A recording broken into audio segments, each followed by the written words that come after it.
Now, Donald Trump has railed against the investigations that he faces while appearing at a campaign rally in Texas on Saturday. A New York grand jury is considering charges against the former president in relation to hush money payments he made to a porn star before his 2016 election. Now, joining us with the very latest on U.S. politics, Morris Reed, partner at Actum. He was also an advisor in the Clinton administration. Morris, as always, thank you so much for making us smarter on U.S. politics. So first of all, will Trump run? Absolutely, he'll run. There's no reason for him not to run. Even if he's indicted, he can still run for president. Really? Absolutely.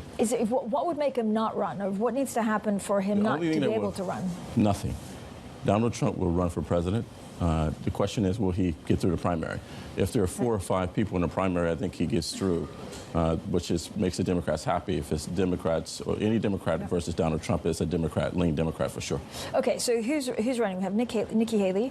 We have DeSantis. We have Trump. Anyone else that could actually get it? I think that you might have Pompeo. Pence may also run.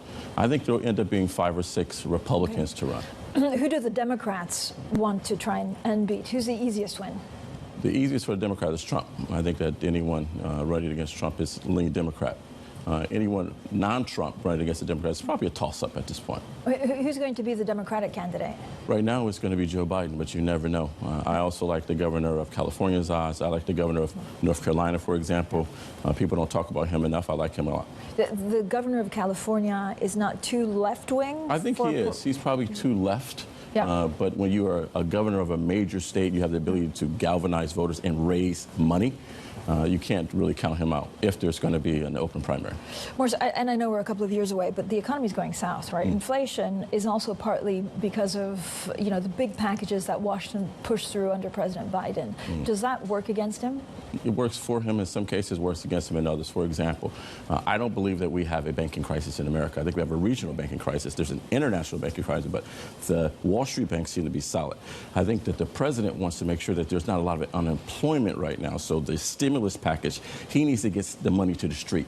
The only way to really push back on this is that when people are shovel ready and people can get to work. So he needs to make sure people are working, because as inflation goes, there will be a lot more layoffs. But a banking crisis, even if it's contained, plays into the Republicans' hands, even if it doesn't impact the big ones. Not necessarily, because if you look at what the Democrats are saying, they're saying they want more capital requirements. Republicans saying they want less capital. So if you're a Democrat, you can really play this. You're saying we want safety and soundness, where the Republicans want to be laissez-faire and give the bankers whatever they want. So it's how you play it ultimately. But inflation's a headache, right? Inflation's a headache for everyone. Any president going into a cycle, especially when you have a Fed that probably has to crush the economy to get inflation under control. Yeah, it's interesting that, this is where you really see separation of powers in America, where the Fed will have to do what the Fed has to do. Yeah. But the president certainly doesn't want to see a lot of unemployment going into a reelection campaign. So it'll be interesting ultimately to see what happens. I tell you one thing that's really interesting. There was a lot of chatter last year about Yellen leaving and there being a cabinet reshuffle. There will be no cabinet reshuffle at this point. There's no way that Yellen can leave at this point in time.